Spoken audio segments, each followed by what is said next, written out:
जय हिंद दोस्तों, स्वागत है आप सभी का आपके अपने प्यारे से YouTube channel BSR learning point में। दोस्तों, आज के इस वीडियो में हम लोग सॉल्व करेंगे कक्षा 9th प्रश्नावली 1.3। ठीक है, 9th क्लास के जो मैथ हैं NCERT बुक, उसके प्रश्नावली 1.3 का सॉल्यूशन करेंगे। क्वेश्चन नंबर 1 कहता है निम्नलिखित भिन्नों को दशमलव रूप में लिखिए। कहता है जो भी भिन्न यहाँ पर दिया गया है उनका आप दशमलव प्रसार कीजिए, यानी कि दशमलव रूप में लिखिए और बताइए कि प्रत्येक का दशमलव प्रसार किस प्रकार का है, यानी कि किस टाइप का है।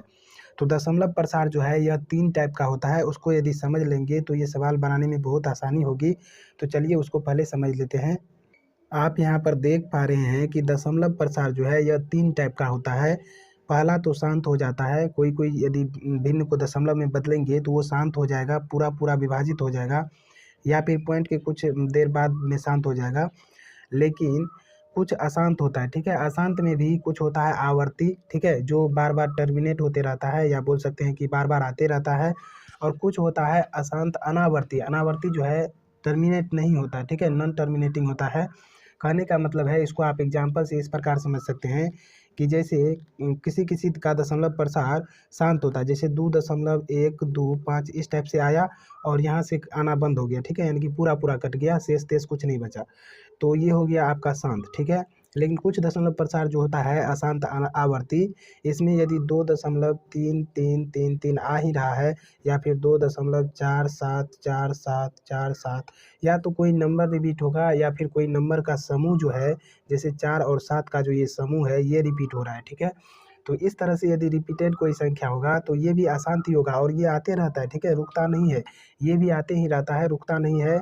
लेकिन ये टर्मिनेट होता है, यानी कि बार बार आते रहता है वो सेम संख्या, या फिर संख्याओं का सेम समूह। ठीक है, तो इसको हम लोग किस प्रकार से लिख देते हैं, जैसे इसको लिखने का है तो लिख देंगे 2.3 पे बार लगा देंगे। ठीक है, इसका मतलब ये होता है कि ये बार बार आते रहता है। और यहाँ पर भी लिख सकते हैं 2.47 पे बार। ठीक है, इसका भी मतलब यही है कि 4-7 बार बार रिपीट हो रहा है। ठीक है, चलिए आगे बढ़ते हैं। आगे कहता है कि अशांत अनावर्ती, इसका क्या एग्जाम्पल होगा। तो इसका एग्जाम्पल हो जाता है 0.0100100001 डैश डैश डैश। इसमें देखिए, इसमें जो आगे वाली संख्या है, दशमलव के आगे वाली संख्या, वह रिपीट नहीं हो रही है। देखिए आप यहाँ पर 01 है, फिर 001 आ गया, फिर 0001 आ गया, यानी कि नॉन टर्मिनेटिंग है, रिपीट नहीं हो रही है, टर्मिनेट नहीं हो रही है। तो ये जो संख्या है ये अपरिमेय है और रुक भी नहीं रही है। ठीक है, और दूसरा भी एग्जाम्पल यदि ले ले तो जैसे 0.02 002। ठीक है, 0002 इस टाइप से आती है, आते रहती है। यदि देखिएगा टर्मिनेट नहीं हो रही है, या संख्या अथवा संख्याओं का समूह बार बार नहीं आ रहा है, या फिर ये लगातार आते ही रहता है, तो ये क्या हो जाएगा आपका अपरिमेय। इस तरह से हो जाएगा आपका अशांत अनावर्ती।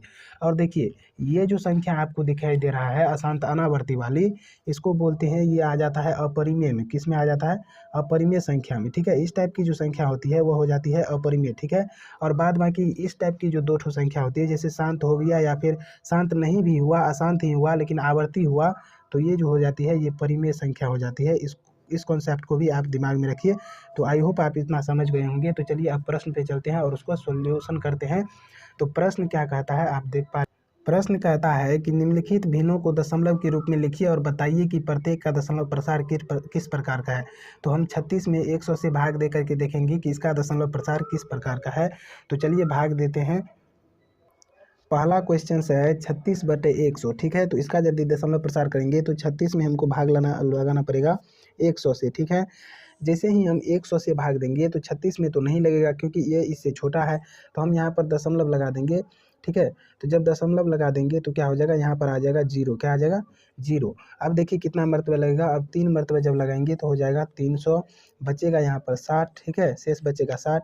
फिर देखिए यहाँ पर भी नहीं लगेगा, तो एक काम करते हैं, ये पॉइंट जो दशमलव लगाए थे वो उसके बदले में यहाँ पर एक 0 और आ जाएगा, और 100 को 6 बार पढ़ेंगे तो हो जाएगा 600, यानी कि ये क्या आ जाता है, पूरा कट जाता है और आपका आ जाता है पॉइंट 36। ठीक है, तो पॉइंट 36 आपको पता है कि पॉइंट 36 आ गया, रुक गया। ठीक है, दशमलव प्रसार यदि रुक जाता है तो वह क्या हो जाता है, शांत हो जाता है। दशमलव प्रसार यदि क्या हो जाता है, रुक जाता है तो क्या हो जाता है, शांत हो जाता है। तो देखिए यहाँ पर भी दशमलव प्रसार जो है रुक चुका है, यानी कि शेष नहीं आ रहा है और ये बढ़ भी नहीं रहा आगे, तो ये क्या हो जाएगा, इसका दशमलव प्रसार शांत हो जाएगा। तो यहाँ पर लिखेंगे इसका दशमलव प्रसार क्या हो जाएगा, शांत। ठीक है, तो आई होप आप इसको समझ चुके हैं। चलिए दूसरा नंबर का जो प्रश्न है, दूसरा नंबर का प्रश्न कहता है 1/11। ठीक है, 1/11। तो चलिए 1 में 11 से भाग देते हैं, तो 1 को बीच में लेंगे, 11 को साइड में लेंगे और 11 से 1 में भाग लगाने के लिए हमको पहले क्या करना पड़ेगा, दशमलव देके यहाँ पर 0 लाना पड़ेगा। फिर भी देखिए ये 10 है और यहाँ पर 11 है, एक 0 की और आवश्यकता है, तो एक 0 लगा करके हम एक 0 और ले लेंगे। 100 हो गया, 11 नंबर होता है 99, तो यहाँ पर देंगे 99। 100 में से 99 गया, एक बचा। फिर जो है सो यहाँ पर अपने आप एक 0 आ जाएगा, फिर हमको एक 0 और लगा के एक 0 लेना पड़ेगा, तो हो गया 100। फिर 11 नंबर होता है 99। फिर ये प्रक्रिया जो है आपका लगातार चलते रहता है। क्या करना पड़ता है, इस प्रक्रिया को आगे बढ़ाते रहेंगे, तो क्या हो जाएगा, 11 नंबर फिर आ जाएगा 99 और फिर बचेगा 1। ठीक है, इस तरह से यदि आप भाग देते हैं, तो भाग देते देते आपका जो है पॉइंट के बाद 090909 के रूप में जो है संख्या आ रहा है और यहाँ पर शेष भी बच रहा है। तो इसको यदि जितना भी बढ़ाएंगे तो इतना ही चीज़ आएगा। तो इसको हम थोड़ा देर के लिए लिख सकते हैं 1/11 बराबर 0.9, सॉरी 0.09। ठीक है, 09 और 09 जो है बार बार आ रहा है, तो इस पे बार लगा देंगे। ठीक है, तो क्या हो जाएगा, 1/11 बराबर 0.09 पे क्या हो जाएगा, बार। और इसका मतलब ये होता है जब कोई संख्या अथवा संख्या का समूह रिपीट होने लगे, तो ये अशांत होता है। क्या होता है, अशांत। और साथ ही जो है ये आवर्ती होता है। क्या होता है, आवर्ती।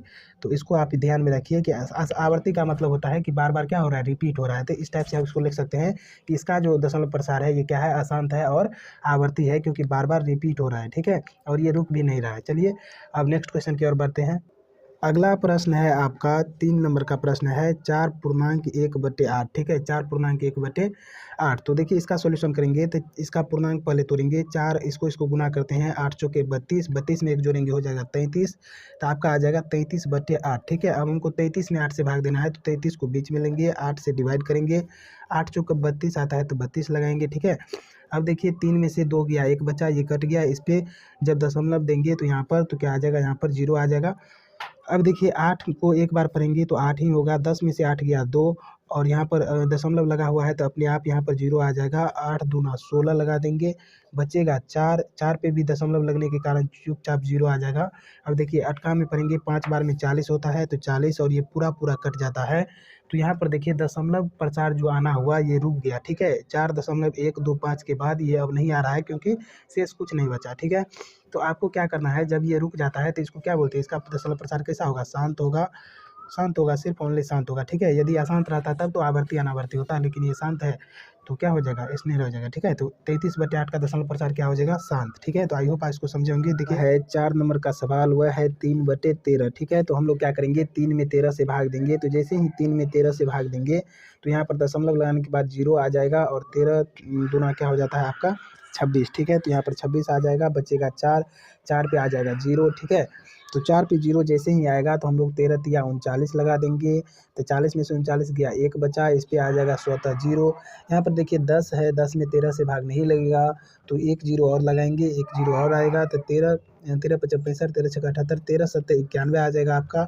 और 91 जैसे ही आएगा तो 100 में से 91 गया, बचा 9। 9 9 पे स्वतः दशमलव लगने के कारण क्या आ जाएगा, 0। अब देखिए फिर 90 में लगाएंगे, 13 13 सत्तर 91 होता है, 13 छक्का 78 लगाएंगे, तो क्या आ जाएगा 78। अब देखिए 90 में से 78 गया, कितना बचा, 10 में से 8 गया, 2 बचा और एक बचा लिया था, तो 8 में से 7 गया, कितना बचा, एक बचा, 12 हुआ। और इस पे स्वतः क्या आ जाएगा, 0। तो क्या बनेगा, अब देखिए 13 छक्का 78, 13 सत्तर 91, 13 अट्ठाईस 104, 13 नम्मा 117, 9 बार में 117 लगा देंगे। जैसे ही 117 लगाएंगे तो 120 में से 117 गया, बचा 3, तो 3 शेष हो गया। अब देखिए इस पे जो है सो फिर स्वतः 0 आ जाएगा। तो फिर से देखिए जो चीज़ पहले आया था 30 आया था, यहाँ पर आप देख रहे हैं 30 में हम लोग भाग लगाए थे, वहीं 30 फिर से रिपीट होने लगा है। आप यहाँ पर देख रहे हैं, तो जब रिपीट होने लगे इतना संख्या, तो इसको हम क्या करेंगे, यहाँ पर बार लगा देंगे इस टाइप से। ठीक है, और बार लगाने के बाद यहाँ पर लिख देंगे कि इसका दशमलव प्रसार अशांत है और साथ ही क्या है, आवर्ती है। क्या है, आवर्ती। ठीक है, तो आई होप आप इसको समझ चुके हैं।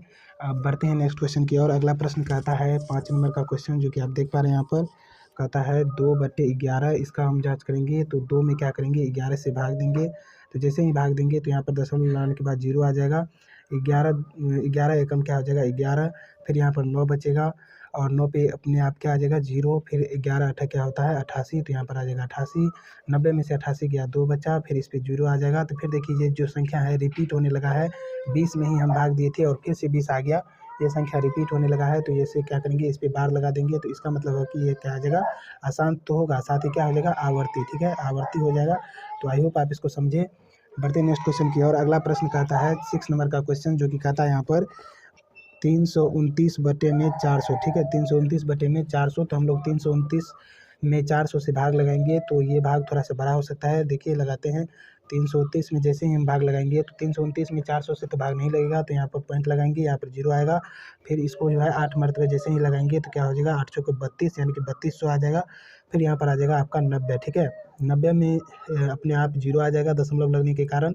और फिर यहाँ पर 4 दूना 8, यानी कि 800 लगाएंगे, बचेगा 100। और 100 में क्या करेंगे, फिर यहाँ पर आ जाएगा स्वतः 0, 1000 हो गया। फिर 4 से हम भाग देंगे तो क्या हो जाएगा, 4 दूना 8, यानी कि 800 हो जाएगा। फिर 1000 में से 800 जाएगा तो आपका 200 बचेगा।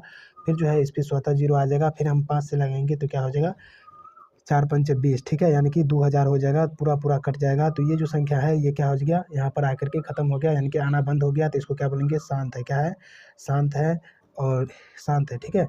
तो इसका दशमलव प्रसार क्या है, शांत है। तो इस प्रकार से आप क्या कर सकते हैं, बना सकते हैं। चलिए अब नेक्स्ट क्वेश्चन 2 नंबर के प्रश्न को हल करते हैं। देखिए अगला प्रश्न कहता है कि क्या आप जानते हैं 1/7 बराबर 0.1428557 और इस पे बार लगा हुआ है। वास्तव में लंबा विभाजन किए बिना क्या आप यह बता सकते हैं कि 2/7, 3/7, 4/7, 5/7, 6/7 के दशमलव प्रसार क्या है? यदि हाँ तो कैसे? देखिए आपको वैल्यू दिया हुआ है, 2 नंबर में आपको वैल्यू क्या दिया हुआ है, 1/7 का वैल्यू दिया हुआ है। 1/7 का वैल्यू कितना दिया हुआ है, हम यहाँ पर लिख लेते हैं। देखिए 1/7 का वैल्यू आपको प्रश्न में दिया हुआ है 0.1428557, ठीक है, इस पे बार लगा हुआ है। तो ये प्रश्न संख्या 2 का हल है। और देखिए यहाँ पर कहता है हमको 2/7 का वैल्यू निकालने के लिए बिना विभाजन प्रक्रिया किए हुए। तो हम 2/7 का जो वैल्यू निकालेंगे तो हम क्या करेंगे, थोड़ा देर के लिए आप क्या कीजिए, 2 को नीचे उतार दीजिए, यानी कि 2 को यहाँ से हटा दीजिए। या ऐसे लिख सकते हैं, हम इसको इस प्रकार से भी लिख सकते हैं, 2 गुना 1/7। जब ऐसे लिखेंगे तो इस 2 का गुना 1 के साथ होगा और फिर ऊपर में 2 आ जाएगा, ठीक है। तो हम क्या किए, इसको थोड़ा देर के लिए 2 को नीचे उतार दिए, यानी कि गुना में लिख लिए, ठीक है। इतना आप कर सकते हैं, क्योंकि 2 का गुना 1 से होगा तो फिर 2/7 हो जाएगा, ठीक है। अब आपको क्या करना है, 2 को रहने देना है, गुना भी रहने देना है, और आपको पता है 1/7 का वैल्यू इतना है। तो यहाँ पर 1/7 के वैल्यू की जगह पे जो है आपको इतना मान बैठा देना है। 1/7 की जगह पे स्थान पे जो है इतना रख देना है, 0.1428557, ठीक है। और इस पे रेकरिंग लगा देना है, यानी कि बार कोष्ठ लगा देना है। उसके बाद देखिए 2 से जब गुना करेंगे इसमें तो क्या हो जाएगा, 0 दशमलव इधर से गुना करेंगे तो क्या हो जाएगा, 7 दूना 14 का 4, 5 दूना 10, 1 11 के 1, 8 दूना 16, 1 17 का 7, और 2 दूना 4, 1 5, 14 दूना 28। तो हो जाएगा 0.28, सॉरी 28571 इस पे हो जाएगा रेखा कोष्ठ, ठीक है, यानी कि बार। तो ये हो जाएगा आपका आंसर। इसी प्रकार से हमको करना है अगले सवाल का सॉल्यूशन।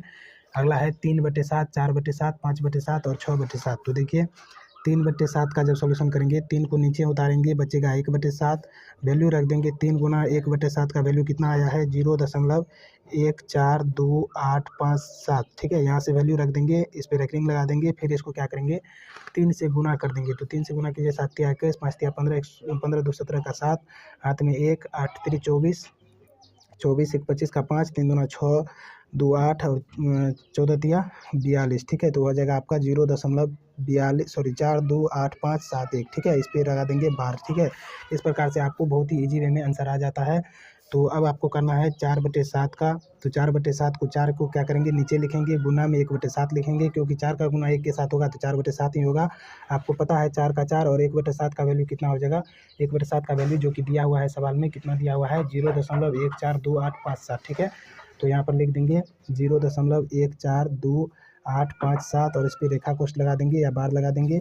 उसके बाद देखिए 4 से गुना करेंगे तो 7 चौके 28 का 8, 5 चौके 20, 2 22 का 2, 8 दूना 16, 2 18 का 8, और 4 दूना 8, 1 9 का 9, और 4 चौके 16 का 6, और 4 1 क्या हो जाएगा, 5.0, ठीक है। इस प्रकार से इसका आंसर आ जाएगा। तो आई होप आप इस प्रश्न को समझ चुके हैं। तो आप जो है सो 5/7 और 6/7 का कैलकुलेशन जो है सो अपने से कर लीजिएगा, ठीक है, बहुत आसान है।